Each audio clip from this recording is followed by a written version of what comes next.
everybody. Welcome to the Sally Allen podcast. And today we're recording from a new studio. I'm loving it. At Sticky Paw, still at Sticky Paw, my favorite people. And as you all know, this podcast is a platform where people come and share their stories of resilience. And I am so honored that they open up to me and they are vulnerable and they share, and I don't take that for granted. And today we have Dean Smith on the show. Dean was introduced to me by my dear friend Kim Allen. Thank you, Kim. And Dean is a mindset coach. He has two kids, Ava and Max, and his sweet wife, Molly, of 20 years. Welcome, Dean. Hello, Sally. It's so fun to be here. I'm on the Sally Allen Show. Yes. Yeah, this was a long time in the making. I don't know how many back and forths we went to get this, but I'm so happy to have you on the show. Dean, I know you have a very powerful story, and when we talked about it, you're like, you don't want me to give away any parts of it. So I'm going to turn the mic over to you and have you share with us. Awesome. Thank you, Sally. Well, there's certain days that change your life. And that day for me was the day that I met a man by the name of Rex Bell.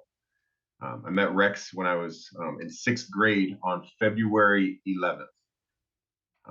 I got called out of my music class and I get to the principal's office where I was called to. And I was totally used to going to the principal's office, by the way. So it seemed like any other day. But when I got there, it was empty, and I took a seat, and I was wondering what's going on. And all of a sudden, a man walks in who I'd never seen before, and he looks very serious, and he has a soft-spoken voice, and he said, "Dean, my name is Pastor Rex Bell. I don't know how to tell you this, son, but I'm going to need you to go to the hospital with me right now. Something's happened to your mom." And even as I say that, I always wonder in that moment right there if I'm not going to get that pit in my stomach. Mm-hmm. The reason I got a pit in my stomach, especially on that day, February 11th of my sixth grade year, was because my mom was my everything. Mm-hmm. See, up until this point in my life, my mom had been married 4 times, and there was actually boyfriends in between the husbands. So for me, life was always changing. We'd moved over 20 times at this point. I'm 12 years old, getting used to new father figures, getting used to new schools, trying to fit in and always not fitting in, and then moving again. And with everything always changing, the one thing that remained the same was my mom. My mom was my everything. Mm-hmm. And so Pastor Rex brought my sisters and me to the Harborview Medical Center, downtown Seattle. And I remember walking into the emergency room and hearing the sounds of the machine, the and the doot doot doot doot. What had happened was earlier that morning when my sisters and I were at school, my 4th stepdad, he'd been my stepdad for about 2 years. His name was Bob. And Bob and my mom got into this horrific argument. And in a fit of rage, Bob walks down the hall, goes into my room, opens my closet, and grabs the Christmas present that I had just gotten a couple months earlier, which was a baseball bat. And so, long story short, on February 11th, while my classmates were just getting out of second recess, I watched my mom take her last breath of life. Oh my gosh. Um, that there's certain days you can remember every little detail also. And I remember it was about a half hour after my mom was pronounced dead. And I'm in the Harborview Medical Center cafeteria. I'm eating an egg salad sandwich. There's tears running down my cheeks. Mm-hmm. Pastor Rex is sitting across from me. He doesn't know what to say. And I remember that was the day that I became aware that I had this voice in my head, like that inner monologue, that small voice. And it was like I made this promise to myself. I'm going to grow up big. I'm going to grow up strong. And I know that Bob is going to go to prison for killing my mom, but someday he's probably going to get out. And when he does, I vowed that I was going to be there waiting for him, either to kill him or at least beat him within an inch of his life. Mm-hmm. But revenge was going to be mine. Right. And I thought, I'm going to hang on to all this anger. I'm going to hang on to this bitterness, and I'm going to use it as motivation. Wow. Now, one of the hardest days of my life, right, that changed Hmm. everything, was also a day that one of the greatest miracles came into my life. And that is, and this makes me emotional every time. I'm so grateful actually that that pastor that came and picked me up that day asked me to be his son. So I went from being this like wild and crazy kid to Hmm. all of a sudden this wild and crazy pastor's kid, just like that. And my life totally changed. And my fifth and final dad, Pastor Rex, who I call dad from here on out, Hmm. from that point forward, became my hero. And he was like the dad that you wished you could have. And he listened to me and he taught me about God and he, he mentored me. And he had this question, Sally, that he would always ask me. And it's just, I've never met anybody else who had a dad who asked this question. Hmm. But you know how parents have like mantras, and like, oh, my dad always used to say, well, my dad used to get that look on his face during our Uh-huh. discussion. He'd say, son, how's it going with your forgiveness? How's it going with forgiving Bob? That's a tough one. Yeah, right. And I'd look at him and be, oh, it's going really great, Dad. Thank you so much for asking. Thank you. Yeah. And he would say, stop goofing around. I mean it. Right. How is your forgiveness going? I said, Dad, I don't know. It's going great. And then he would hit me with the mantra. And it's like, once I say this, Sally, you can never unlearn it. So get ready for what I considered for years the most tormenting words ever. Uh-huh. And my dad would say, son, you'll never live in the fullness of your God given potential Mm. until you make forgiveness a priority. He told me that I would never live in the fullness of my God given potential until I made forgiveness a priority. And on the outside, Sally, I'd be like, uh huh, okay, dad, I got it. But on the inside, I was like, are you kidding me? Are you serious? You think that I could ever forgive this guy? A, he doesn't deserve it, but even if I could, why would I do it? He doesn't. And like, and I had all these reasons, but what I didn't know for so many years later is that this type of forgiveness that my dad was telling me about wasn't a type of forgiveness where I was going to be doing something for Bob. The type of forgiveness that my dad was talking about, the type of forgiveness that was going to be doing something for me. And my Mm. dad, my fifth and final dad, loved me and he cared for me and he wanted to see me unbound. He wanted to see me unshackled. He wanted to see me free. But I didn't know that yet. And so I was like, forgiveness for schmizness. And I had coping mechanisms. Just stay busy, just stay funny. If you don't talk about it, you're doing fine. And that worked for me. And I thought, I don't need no stinking forgiveness until I got into college. And all of a sudden, my dad wasn't praying with me and meeting me every day. And I was blessed to play college basketball. And all of a sudden I needed something a little stronger to deal with that inner turmoil. And my coping mechanisms for that inner turmoil got greater and greater. I got really into drugs and alcohol. Dean, let's stop there for a minute. Wow. Wow. That's a lot. I want to go back to as a child, Yeah. 12 years old, you're adopted by this pastor, Pastor Rex, who took care of you. How did you cope? I know obviously he's a pastor and he helped you through it, but as someone 12 years old, that little, like, how did you cope with it from then until you got to college? What are some of your coping mechanisms and what got you through it? I know you're holding on to the unforgiveness and the revenge, and sometimes that propels you forward. But what are some other ways? What are some other things you did to cope with that? Yeah, it's so interesting how we all have different coping mechanisms. And I'll tell you what mine was, but it's so now that you get older and a little you learn a few things along the way, you realize sometimes it's people's gifts that can be used for good that they can also use as a coping mechanism. And for me it was humor. Mm. I was the voted class clown senior year, not voted most likely to succeed, but voted class clown. And I just thought if you just keep it funny, just joke around at all times, you didn't have to deal with the real issues of the heart. That was my major one. And then the other one was just staying busy. Mm. And, counselors and adults would try to talk to me about what happened and to try to help me heal. But I was always quick to say, shh, nope, not talking about it. Done.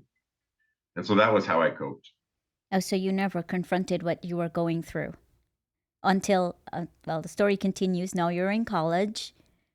Yeah, and the drugs and the alcohol. I got married at the age of 20, which is really smart.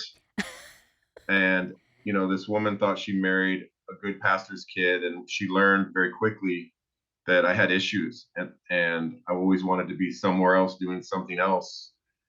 And after 2 years, she left me. And gosh, that's so weird to say. That was at 22. I was married and divorced already.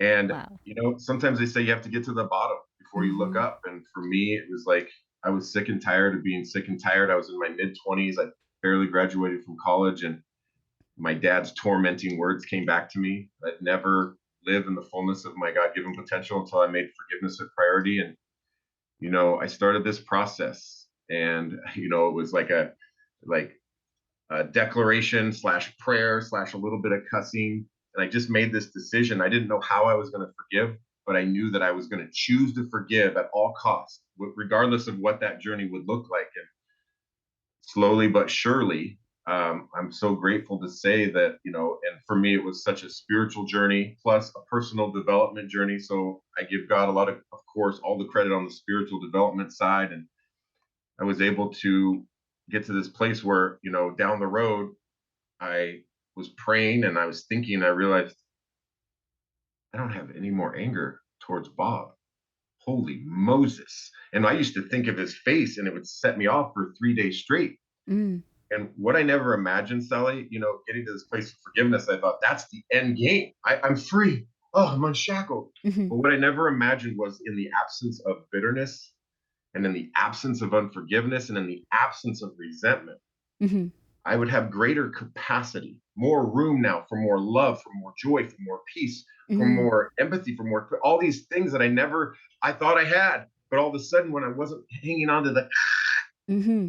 and what was interesting is in my process of forgiveness, my hate went to neutral and then it kept going. And I Mm-hmm. started to have compassion for Bob. Bob got out of prison in 1999. So before you share about Bob, I don't want to glaze over because it's so important. You forgive Bob. And I don't want to glaze over that. Like how what was your process? I heard you mention process, my process of forgiveness. I didn't stop there. But what was that process? Like I know your dad's words were in your head, but walk us through someone who's listening to this and they have unforgiveness in their heart. Like what would you say to them um, that would help them to start that process of forgiveness? There's two things that I said that day specifically that I look back and go, oh, I didn't know what I was doing, but oh, those two things were good. Yeah. And, the one thing I've learned, Sally, is not to get all the way specific because someone might get lost and go, oh, well, that doesn't resonate for me the way he forgave. And Right. at one point, I did research on forgiveness. Like, is there other ways to forgive other than the way I did? And I printed this stack of research papers that there's all these different blueprints for forgiveness. But mine, it Right. started with making a choice and voicing that choice. Our brains are most powerfully impacted by the words we speak Mm. and the pictures we make in our mind. I'm like, I choose to forgive Bob. I choose to forgive him. Mm-hmm. And then the second part was, but I need help. And on that first day I made that decision, I asked God for help. I asked my dad for help. I asked mentors for help because, if you think about how many people in your life are true forgivers, and you have a limited number, and there's a reason for that. It's hard to do it alone, but when you bring in somebody to encourage you and hold you accountable, um, it's very, very helpful. And so that, in a nutshell, was it. I got help from people who knew what they were doing, which was my dad, who was a pastor. And so Mm-hmm. it was a spiritual journey of, confessing and repenting and, using scriptures. But then it was also a personal development of taking actions that I see people now taking actions for other breakthroughs in their life. So does Mm-hmm. that Yeah. help a little bit? Oh, that's really powerful because what I'm hearing you say is that self-talk is so important in what you say. And I always believe, as you're talking, I have this image in my head, right? Um, you're driving a car down the road, and if you keep looking left, the car will go left. It will continue to go left. And if you look right, the car will go right. As you steer in the middle, it go in the middle. It's the same thing with if you change your thought process and what you say and what you keep saying to yourself, your heart will eventually follow. Right? You got to start though what you say to yourself. I forgive him. I forgive him. I forgive him. And eventually your heart and your mind start to change. Yes, I do forgive him. I love that. Where your focus goes, your energy Your flows. energy flows. I love that. Yeah, I love that. And then the second part is the accountability part. Is Yes, making sure you have accountability and surround yourself with people like your dad who keeps asking you, how are you going on that forgiveness? How is that going? I think that's important too, because when you have people know what you're going through, only then they can come alongside you and help you. exactly. Yeah, well, thank you for sharing that process. Yeah. Yeah, And so no more unforgiveness, bitterness, and resentment. I had a right. greater capacity. I was mentioning that Bob got out of prison in 1999, and Mm-hmm. um, I I felt like there was a message I had for him, which is so interesting to say. And in 2006, I was able to track him down, um, and I called him on the phone. He was living in Tennessee. I'm up here in the Northwest, in Seattle, Washington, and I called him on the phone and I told him I forgave him completely for what he did. And by the way, when he got out of prison, the prison in Washington State, he moved to the East Coast because he heard that his former stepson wanted to kill him. So he knew, and he Uh-huh. when he heard my voice on the phone that day, he thought, "Oh no, he found me. My life is over." Mm. But I told him I forgave him, and I told him that I believed that he had unforgiveness towards himself, that he hasn't surrendered yet. And I told him that I believed God had a plan for his life. And if he would let me, I'd love to help him forgive himself so that he can step into his God given potential. Oh my gosh, what a way to pay it forward. What a way to pay that forward. So, question, did you, while he was in prison, did you go to visit him in prison or did you try to contact him? And how long was he in prison? He was in prison for 11 years. I never went to see him. He wrote to me 2 times. Mm-hmm. And based on my response, my dad wrote him back and said, I wouldn't contact Dean anymore. I don't Mm. think it's going to be good for you. And so my dad was kind of protecting me because he could see that I was the gentle giant who was had a little volcano coming up. And so yeah, Yeah. So, what was his reaction when you called him and offered to help and forgive? he's can you imagine just Uh like how huh. crazy that was? Like, what? Oh, yeah. It took several conversations for him to he told me later, it took several conversations for him to really believe that this was happening. And I became like a coach for him. And what was interesting is we were talking like every few weeks for about like a year. I was talking to him more than some of my friends. And then in a year, he stopped calling me back. And then I call him and I'd leave him a funny message on his voicemail. This is Dean the Dream, and you know that it's true. You better call me back now if you know it's good for you.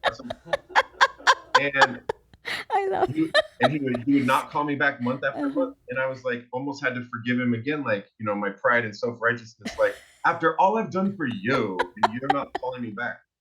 Yeah, yeah. After 6 months, he called me, or I got a call from a woman from Tennessee. I was like, oh, this must be him. Uh And it was huh. a woman. And she said, Dean, I'm going to ask you to pray for Bob Mm-hmm. because he's just attempted suicide. Oh my gosh.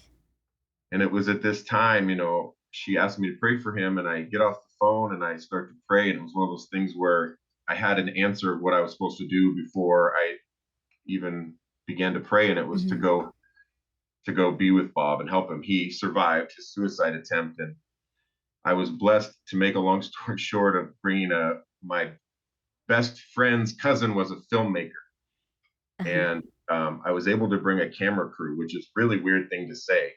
And Bob agreed to it because he said, "Hey, if something could come good of our reconciliation, that would be great." And I brought a camera crew to Tennessee and spent 4 days with the man that murdered my mom. And that footage, after we came back, some investors saw it, some movie makers got a hold of it, and they said, let's make this into a full story. So they started recording the different we started interviewing the different people from my family, and it was turned into an award-winning documentary entitled Live to Forgive, which I'm Mm. so grateful to say. And it's been a blessing to a lot of people. But I want to tell you, Stella, I want to end with this one last scene from my life. It's a scene in the movie, but if you don't get to see Live to Forgive, it's important for you to hear about what I call my moment of truth. Yeah. Is that okay? Yes, yes, please. So it's me in Tennessee. It's on the final day. We've had all these surreal conversations. I'm here, I'm looking this guy in the eye. He murdered my mom. And yet, in the absence of bitterness, unforgiveness, and resentment, I had something else. I was able to have an affinity for him. And so on the final day, we're in my hotel room, and for some reason, I had nothing more to really say to him. But the camera guy just decided he would just put the camera on anyway. And that was a good decision. As we're talking like about McDonald's coffee or something, and all of a sudden, out of nowhere, Bob begins to say something that he later told me was on his heart for over 20 years in Mm. prison and after prison. He realized he wanted to tell me this thing. So out of the blue, Sally, he says, Dean, the incident with your mom happened on a Tuesday, but I want to take you back to the Friday before. And over the next 10 minutes, he begins to tell me all the details leading up to that day. The issue with us kids, getting us acting out, my older sisters and me, the money issues, my mom going dancing late night. And was there Mm. another man? And who was calling the house and hanging up? And the drugs and the alcohol and the painkillers and Bob's bad back and all these compounding issues Sunday. And he gets to Monday. And then he gets to Tuesday. Oh my gosh. And then imagine this. I'm sitting 3 feet away from looking directly in the eyes the man who brutally murdered my mom. And he begins to tell me every detail about that day, Oh my gosh. including how many times he hit her and what her last words were. And, my heart is beating 100 miles an hour. And I hated what he was telling me, like I hated it. I was like, oh, sad. And I miss my mom. And there was nothing good about it. But I remember being in that moment. And although I hated the details of my mom being murdered, it was this craziest feeling of having compassion for him. Wow. And I mean, even as I'm telling you that now, there's a part of me going, what? Over here, like, what? Me too. What? But that is the power of forgiveness. And I helped him out of his Yes. chair and I told him I loved him. And, um, and my life has never been the same. It was that day that I realized if I could hear him tell me those details and have peace in my heart, Right. like I can overcome anything. And that led me to be able to have the opportunity when the movie came out to share my story and to help people with forgiveness, all Yeah. over the place. And that led to me becoming a certified coach 9 years ago. So I can help people with all those small voice Hmm. challenges in their heads, Hmm. that keeps them into procrastination or keeps them from going for their goals or keeps them feeling insecure and not living a life Yeah. that is fulfilling and enjoyable. And so I just would want to tell your viewers right now and your listeners that you can forgive anyone for Hmm. anything. Yeah. Um, So can Dina, I share? I do have a Can I? question before you try to close. Though you're trying to close us. Yeah, I didn't want No, to. no, You, don't yeah, close. you're the closer. Don't close us yet. I I'm have a closing so question. that you can talk. That's all. Yeah. I have so many questions, so I want to keep it short too. I, do you think that you were able to sit there and listen to the details because you had done all of the work of forgiveness? That's one question. And two, you hear everybody say forgiveness is ongoing, and for me, it's ongoing too because I keep remembering the stuff that's done to me, and I gotta forgive over and over again. Is that the same with you? I love that second point so much, Sally. So there's people who see that footage of that scene where Bob's telling me the details of that leading up, and there's a couple points where he even makes kind of excuses.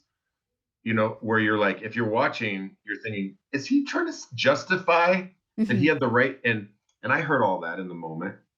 And so to answer your question, it's like I don't think there'd be any way, and because a lot of people watch that and go, "Oh my gosh, that's crazy what you did," but I could never do that. Mm-hmm. And I'm just like, you could do that if you had truly forgiven, but it couldn't be pseudo forgiveness Mm-hmm. when you're in front of the man who murdered your mom. And so, yes, it was because the healing and the work had taken place. The second part is I always say that forgiveness is so very rarely I let it go because of this Mm-hmm. thing that I did in a moment. It's always an ongoing process. And people will ask me, well, Dean, like, what if, like, how do you know when you've forgiven? Like, what if something happens and it brings it up again and you get angry? And I say, it's weird because last weekend, I pulled all the weeds in my front bark area. I pulled them all. But this weekend they came back again. It's like, nope, you just keep plucking. And if you Mm-hmm. consider that I'm writing a book right now, Sally, called The Forgiveness Habit. Mm-hmm. When you decide to make forgiveness a lifestyle, it's like saying that you're living a life of unshackling from any of those negative emotions that could keep you bound in the past. Mm. So it's a process, to your point. It's a life choice that I've already made up my mind that I'm going to forgive everyone for everything. And people say, well, what if somebody did something to your children, or what if Mm-hmm. someone did something to your wife? And I'd say, oh, I would want them. It doesn't mean I don't want them to have consequences, Mm-hmm. Mm-hmm. but I would still choose to forgive, because I know when I forgive, it's the very best thing for me. Right. And so, yeah. Dean, I love that. Congratulations on your book, number one. And number two, I've never heard this and I love it. Forgiveness is a lifestyle. I just love that. Like, you say eating habits, you make it a lifestyle and you make this a lifestyle. We never talk about things like forgiveness. And I love that. And I can't, I'm glad I wasn't on the screen so many times because my mouth was just hanging open. I'm like, oh my gosh, you are an amazing, amazing human being. Amazing human being. So now, what's your closeout? What's a takeaway for our audience? The takeaway is this: Mm-hmm. if my story sounds crazy, which it's kind of crazy, one thing is, don't justify the I call those people the burden of bitterness. It's an acronym. Whoever you have a burden of bitterness for, which is the acronym Bob, that's how I got Bob's name. It's not his real name. Yeah. We all have the Bobs in our life, those people Mm-hmm. that we can't forgive. And sometimes we are our own Bobs. Mm-hmm. So the first thing I would tell your people listening and watching right now is identify those Bobs and make a choice. Your journey may look a lot different than my journey, and that's fine, but make a choice that you are going to live in the fullness of your potential. And you're going to make forgiveness a lifestyle. You're going to make it a habit. You Mm-hmm. might not get it right away, but you're going to start pulling those weeds so that you can be unshackled and be able to live a life in your potential. And make that choice and ask for help from somebody you trust, who you know has done some forgiveness themselves. Mm-hmm. Um, and that's what I would say. You can do it. It's not easy, or everyone would be forgiven. Right, It's right. possible, and it's the best, man. It's the best. Absolutely. Thank you, Dean. Well, friends, I always like to close with it's never too late to start living resiliently. And today, something that Dean said that resonated with me, what his father told him, you will never live in your fullness, your fullness, God-given potential unless you make forgiveness a priority. And I truly, truly believe that. Dean, you are such an inspiration, and I'm amazed at the work that you do, and I'm so inspired by it. Thank you so much for being on our show. Love having you here.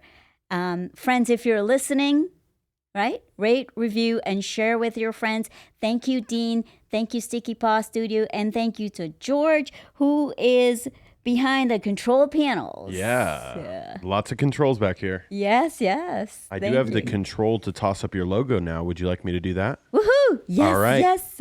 See you later, guys. Okay, I know. thanks. All right, bye. Awesome.